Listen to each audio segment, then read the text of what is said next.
to be talking about what you expect to find in your final paper of grade 11. So this is the paper breakdown. We expect to find biodiversity and classification of microorganisms, 29 marks. Biodiversity and classification, biodiversity in plants and reproduction, 29 marks.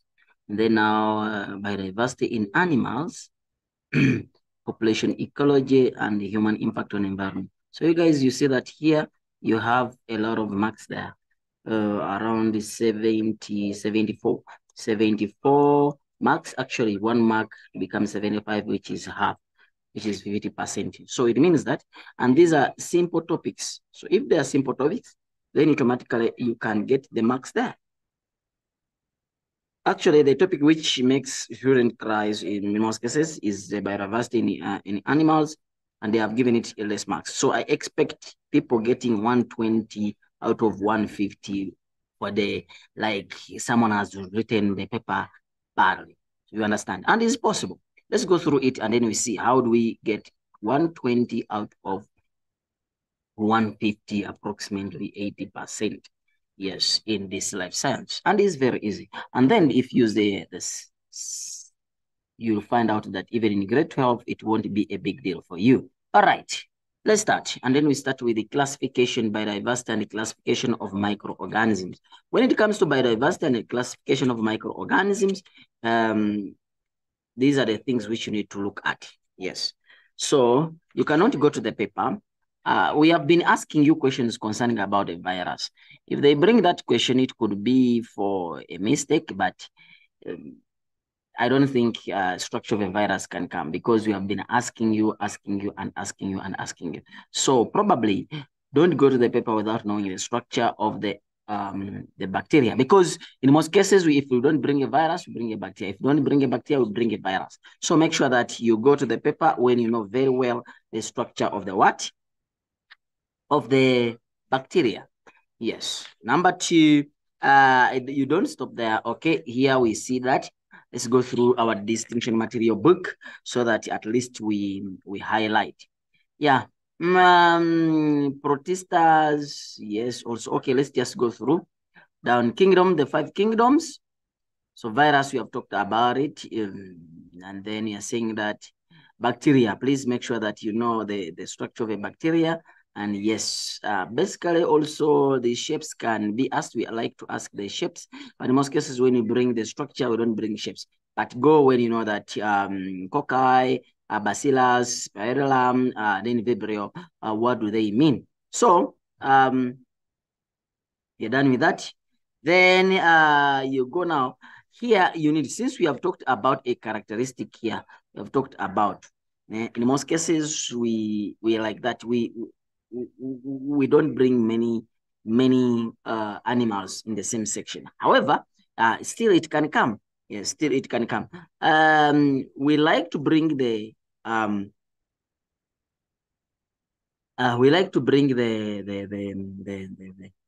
amoeba more than the Uglena and the Giardia, diatoms, plasmodiums. Yes, we like this more than any of this. Yes, we like that Giardia, and then we talk about plasmodium, and then we talk about Uglena. So we like this. So at least you know how does it operate. Which kingdom does this one belong? It belongs to kingdom Protista. So these are protists. If they bring, even if they don't bring this, they bring other diagram, but of the same kind, yeah. Please know that this is belonging to Protista. These are Protistas. And what are some of the characteristics of the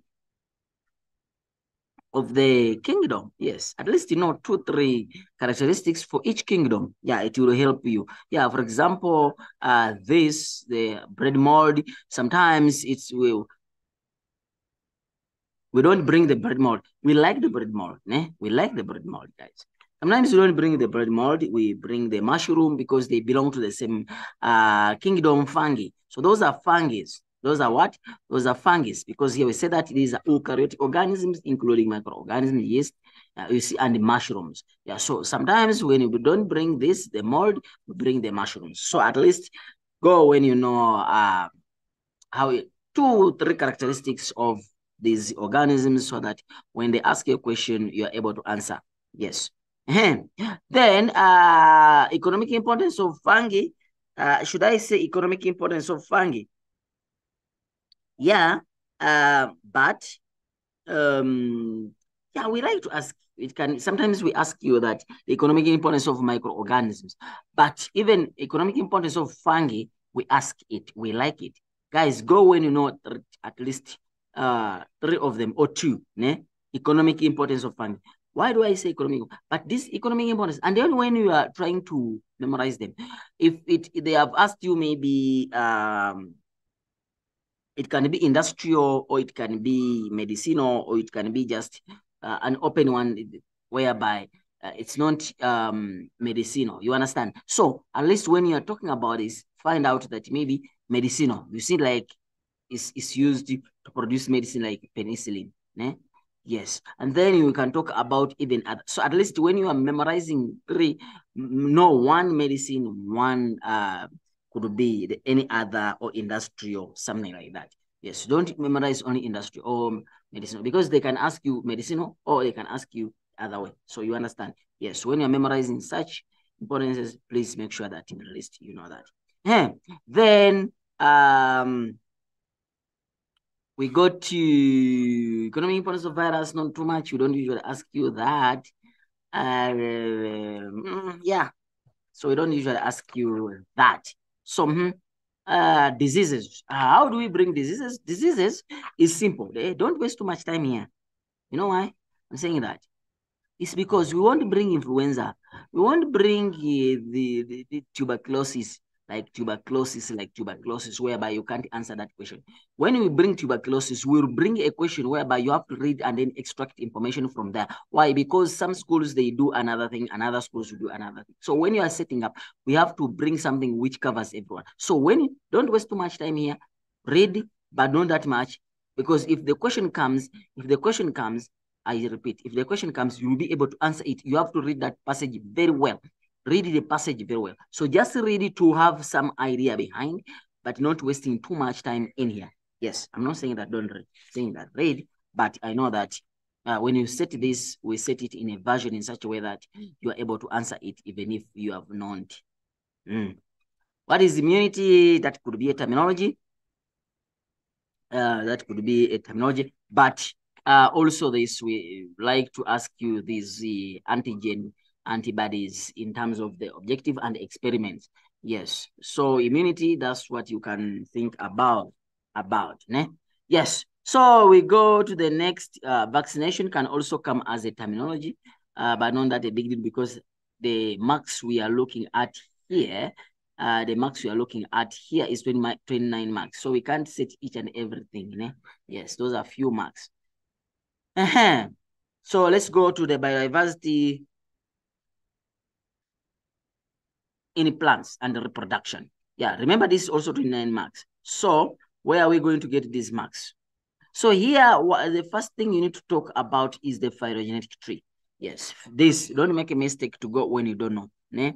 The original plants, the algae, the ancestors.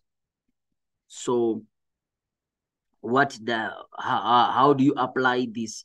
Which one is radiosymmetry? Radiosymmetry, and no, this is not animals. Which one is flowering plants? Which one is a seed?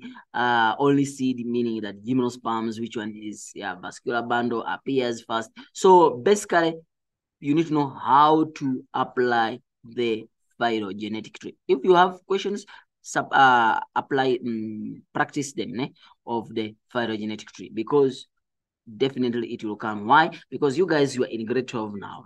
You have passed, God willing, you have passed. And then this, you'll find it in grade 12. So things which we set in grade 12, in most cases, we ask you when you're still here. Yes. So brophytes, basically it's not that a big deal, but in here, the major difference between brophytes, gymnosperms, angiosperms. Brophytes, they require water. Ne? they require water for reproduction. They are thallus, meaning that they have a plant-like structure. They have rhizoids instead of roots. So basically, they require water. Then another one, ordination of generation. The gametophyte is the dominant, and it's the only one which has the dominant generation as the gametophyte. Then we have the structure of the moss. Structure of the moss is this. Structure of the what? Of the moss. Yes, structure of the moss. Basically, that is the we usually ask you this. We have been bringing it, so I hope it's gonna come back, because these are some of the things we don't miss out. We don't miss out with this. We don't miss out this. I'm telling you, go when you know it, because at least you'll see a diagram which looks like a moss. Because whenever I discuss this, whenever I teach this, I would always tell you that make sure that you read it. Okay, then we go to the next one. The major difference between the pteridophytes and pterophytes and the borophytes, these ones are prothallus. The other ones are thallus, these ones are prothallus. And then the dominant generation here is a sporophyte. Yes, it has a vascular bundle. It requires a little water for them. The other one requires a lot of water for reproduction take place. This one requires a little water for reproduction take place. Then gymnosperms, this one doesn't require water for reproductions. Talking about the conifers, cycads, geckos. So all these ones, the nothophytes. So all these are, we call them negative seeds. They don't have seeds. Like like I said,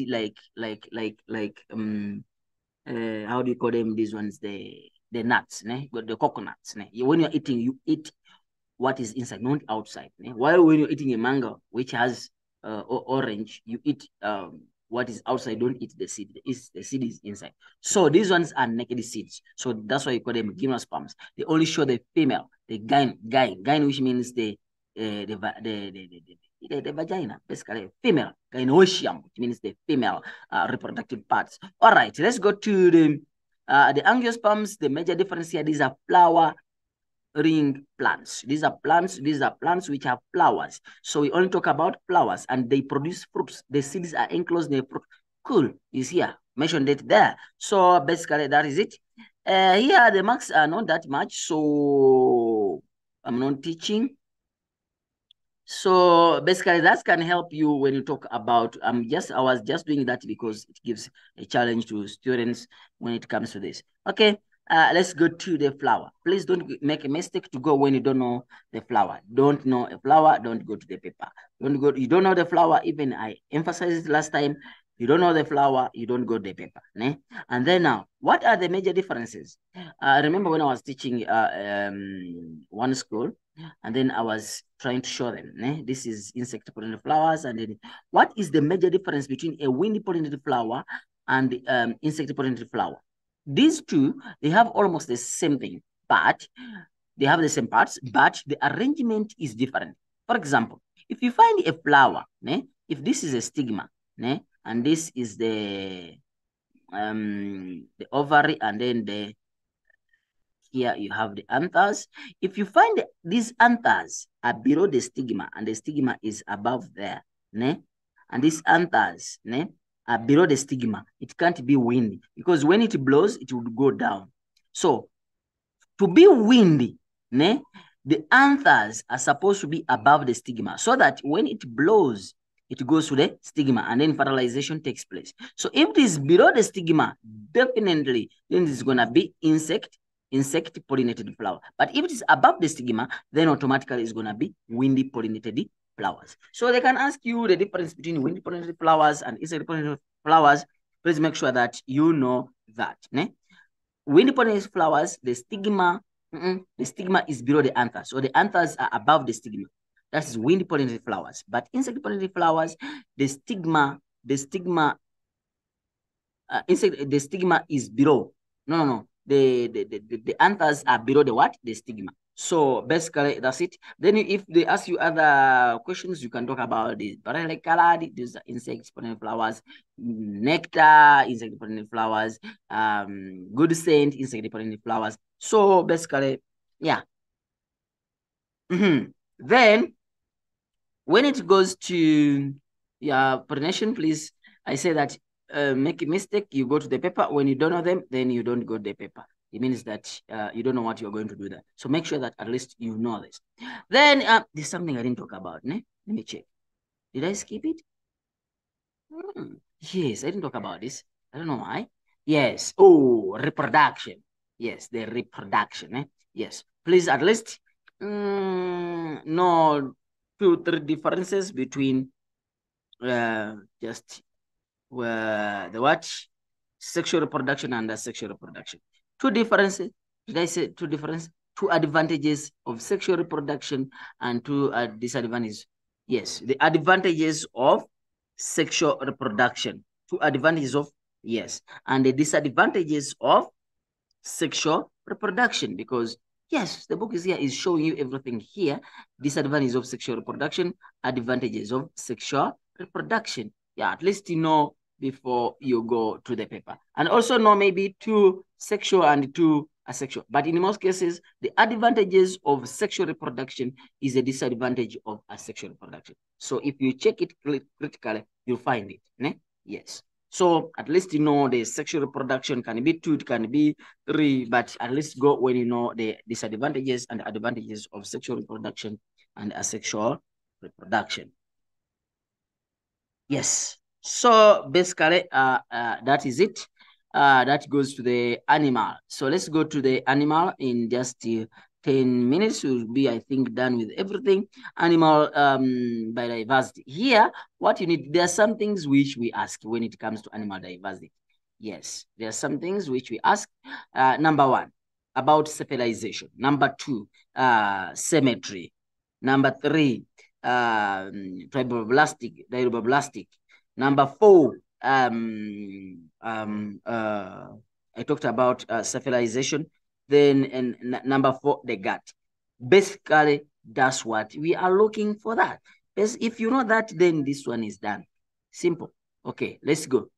Cnidaria or Nidaria. Prefer are the simplest. They don't have these ones viable. These ones they're just the simplest, followed by the Nidarians, followed by the Platyhelminthes, followed by Annelidas, followed by the, okay, so I'm not going to talk about that much.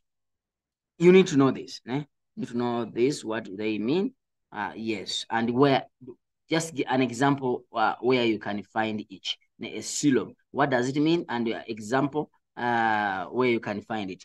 Sometimes we ask you the advantages of having a well-developed coelom. Yes, yes. So please know that. When it comes to this, polyphera, asymmetrical. Symmetrical, yes, no cephalization. It's the simplest. It's coelomate, no opening to the gut. They are sensile, meaning that they are attached to the walls or to, you see them. Yes. So basically, everything, no. Yeah. Then nidarias are the next. So what is the major difference between this and this? So you'll find out that, yes, the aquatic, the same thing. They have no cephalization. You understand? This one is the symmetry is radial, while this one, the symmetry is asymmetrical. Bona, where did I see it? Did I talk about it when I was writing it?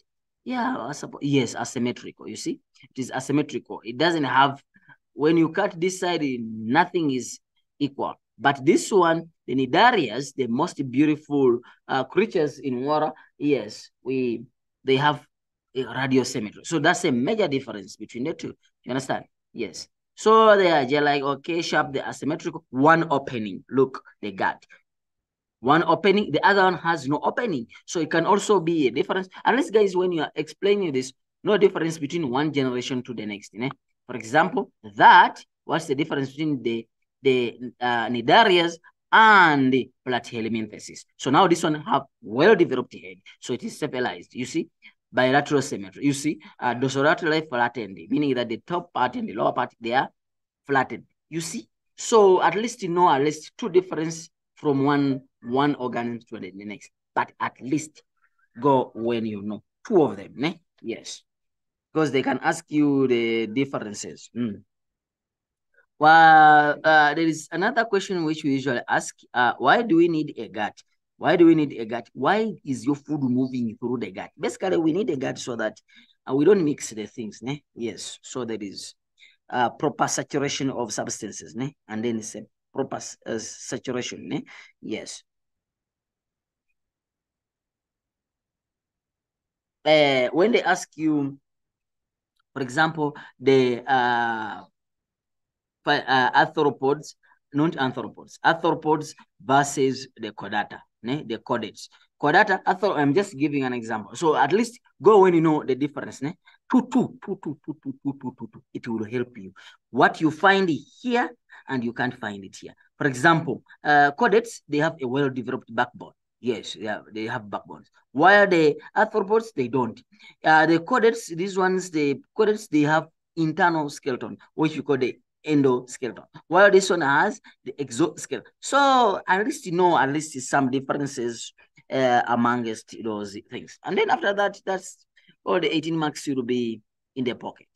Yeah, in the pocket. So the next topic is population ecology and human impact on environment, which are a little bit simple to get also. Let me show you. Let me show you what you need to look at when you go to population ecology and human impact on environment. Guys, make sure that you get your distinction material. Next year, the price must a little bit change as inflation is too much. So make sure that you get your distinction material when still early. Yes, for grade 12, because now we grade 11 is done. Yeah. All right. Where am I? Okay, let's go still far. Yeah. So now we are reaching to, yes, population ecology. What do you need to look at here when it comes to the population ecology? Basically, definitions for population. What do we mean by natality, morality? We need to know, just know them, just know them, and how do you apply them? Immigration, which one increases? Anyway, there are some questions which you don't miss. Number one, population. Number two, okay, I'll show you. Species. What is a species? There are some questions which we don't miss out. Yes. So I'll show you when we reach there. So the factors depending. Yeah, we also like to bring this formula. The P is equal to is equal to first captured and second capture divided by the number of individuals which were recaptured. Since we brought last time, we might not bring it now, but go when you know it, yeah, just in case or just for the sake of knowing. Anyway, yes, population growth curves. Yes, please don't make a mistake to go when you don't. We don't usually, I told you, we don't usually bring this, but we bring this. We bring this. Lag phase, what does mean? Exponential phase, what does mean? Declining or decelerating phase, what does mean? Then this, what does it mean? And then we say that why is this happening? We say that there is the external pressure has started, and then once it reaches here, it has reached its carrying capacity. So it means that once the external pressure has started to come in, now it's going to start to become leveled. You understand? The death rate and the birth rates here are the same, are equal. So know the phases, know this graph. Don't go to the paper without knowing that. Then we talk about interactions. That's talk about predation, symbiotic relationship, competition. Yeah, here we like the graph. We like this graph. Don't make a mistake to go to the paper, when you don't know how this is working. And why do they have the same shape? Why do they have a same shape? Why should they have a same shape? They really have a same shape. Look, this controls this. As this one increases, then this one starts to increase. As this one drops, then this one drops, meaning that here there is no food, so they drop down. So please go in. Why did that shape, and which one is predator, which one is the prey? Then, yes, we also like to ask you resource repatriation, and then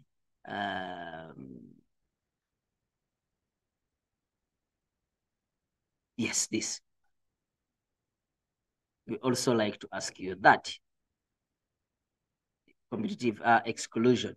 Yes, so you need to ask you that. So please make sure the relationship symbiotic is obvious.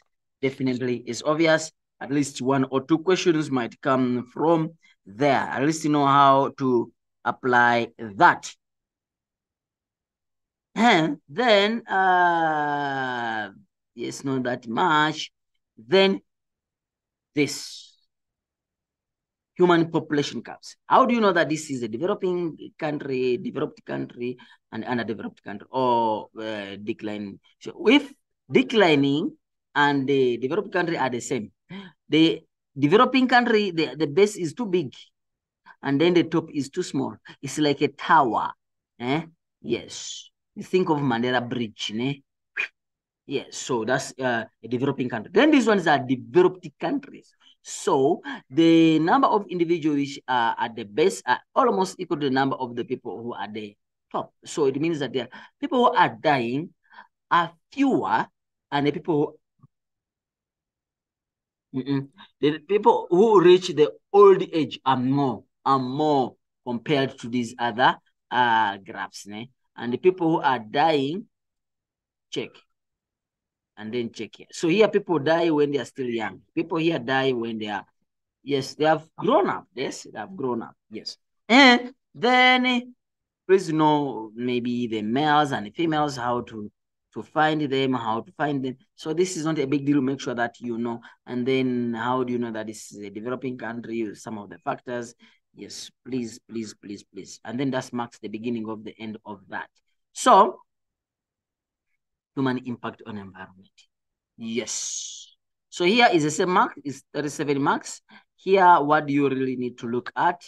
Still here, global warming is cool. Make sure that you know it, global warming. Some of the things which you need to look at in the global warming, greenhouse effect, at least you know them. Yes. Don't just go without knowing it. And then what are some of the causes of global warming? This burning of fossils. No, yes, carbon footprint. This one, we like it. At least they bring it in a definition.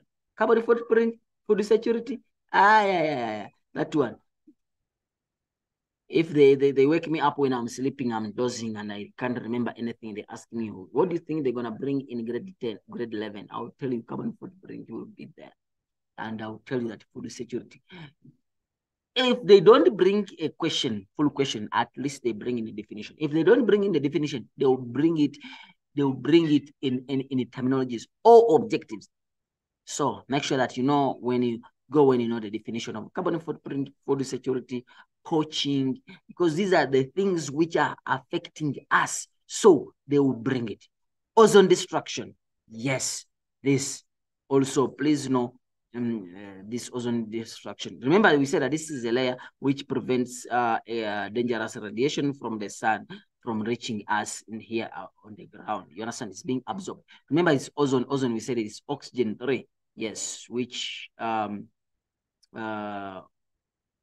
yes, ozone. That's how it looks like. And then now we go to water quality.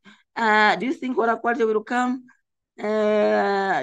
Yes, not basically water quality, but water availability. Why? Because it's also another problem in South Africa. So if it is a problem in South Africa, then they will bring it. Yes, so at least go when you know how to deal with the water quality. Water availability. Ne? Yes, and what are some of the factors which contribute to the water availability? Construction of dams, destruction of wetlands, yes, water wastages, yes, those factors which lead to a shortage of water. Yes, basically, water quality, know that big deal. We don't usually have issues with the water quality here. Food security, yes, at least they will bring a definition.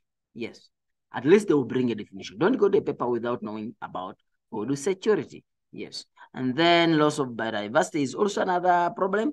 But since the marks are not that much everywhere, So at least, solid waste disposal is also another problem. At least how the reuse, the recycling of this, and then the landfills where we depose these wastes, because these are also problems in South Africa. So when you're setting, we look at so that we teach you from the class, even in exam. Yeah, so that you keep on reading and reading and reading and reading and reading. When you keep on reading and reading and reading, then we're able to maximize. So you guys, I think that's it. Let me just do the wrap up. I'm saying that the wrap up is the graph. Please make sure that you know the graph. Please know how to calculate the bar graph, line graph. What they brought in paper one, it won't come back in paper. If they bring a line graph, they won't bring a line graph. They'll bring a bar graph now, maybe. Yes, you understand. Yes. So no percentage increase, percentage decrease. Please, please, please. Remember, I told you that it is initial minus final over initial times 100. Yes, if it is a negative answer, then it means that it's percentage decrease. If it's a positive answer, then it means that it's a percentage increase. Independent variable, please make sure that you know that. Yes, please make sure that you know that. We talked about this hunting, poaching, ozone, food security, we talked about. Yeah, what's the difference between hunting and poaching? We said that poaching is illegal hunting. And then hunting, you are killing lawfully, with a reason, with a good intention. Not you are just looking for the horns and then go sell them, getting money. No, man. Yeah, it's not supposed to be like that. So basically, there's another question which usually students ask. I talked about it, but in most cases they tend not to remember it. The difference between let me just leave it. Yeah, but I know that it might come. So guys, I think that's it. I will see you in grade 12 next year, inshallah. I wish you the best. Please make sure that you know how to draw the bacteriums, you know how to draw the different trees, these flowers, these plastic. Hey, guys, make sure, guys, make sure, just replay the video, and then until you cover everything which I've talked about here. At least what I've talked about, I'm so sure that in your paper, whatever province you are, you have 80% of your paper of what I've discussed. Whatever province, whatever time you're gonna write your paper, you'll find what I've said. See you when you see me again next time. God bless you. Yeah, welcome back to our class. Yeah, so today we are going to be talking about what you expect to find in your final paper of grade 11. So this is the paper breakdown. We expect to find biodiversity and classification of microorganisms, 29 marks, biodiversity and classification, biodiversity in plants, and reproduction, 29 marks. And then now biodiversity in animals, population ecology, and human impact on environment. So you guys, you see that here you have a lot of marks there, around 70, 74. 74 marks. Actually, 1 mark becomes 75, which is half, which is 50%. So it means that, and these are simple topics. So if they are simple topics, then automatically you can get the marks there.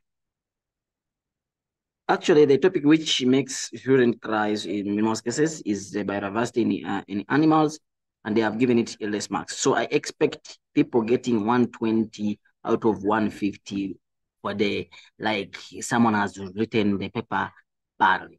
You understand? And it's possible. Let's go through it and then we see how do we get 120 out of 150, approximately 80%. Yes, in this life science. And it's very easy. And then if you use the you'll find out that even in grade 12, it won't be a big deal for you. All right, let's start. And then we start with the classification, biodiversity, and the classification of microorganisms. When it comes to biodiversity and the classification of microorganisms, these are the things which you need to look at. Yes. So you cannot go to the paper. We have been asking you questions concerning about a virus. If they bring that question, it could be for a mistake, but I don't think structure of a virus can come because we have been asking you. So probably don't go to the paper without knowing the structure of the bacteria, because in most cases, if we don't bring a virus, we bring a bacteria. If we don't bring a bacteria, we bring a virus. So make sure that you go to the paper when you know very well the structure of the what? Of the bacteria. Yes. Number two, you don't stop there. Okay, here we see that. Let's go through our distinction material book so that at least we highlight. Yeah. Protistas, yes, also. Okay, let's just go through. Down kingdom, the 5 kingdoms. So virus, we have talked about it. And then you're saying that bacteria, please make sure that you know the structure of a bacteria. And yes, basically also the shapes can be asked. We like to ask the shapes, but in most cases when you bring the structure, we don't bring shapes. But go when you know that cocci, bacillus, spirillum, then vibrio, what do they mean? So you're done with that. Then you go now. Here you need, since we have talked about a characteristic here, we have talked about, in most cases, we like that. We don't bring many animals in the same section. However, still it can come. Yes, still it can come.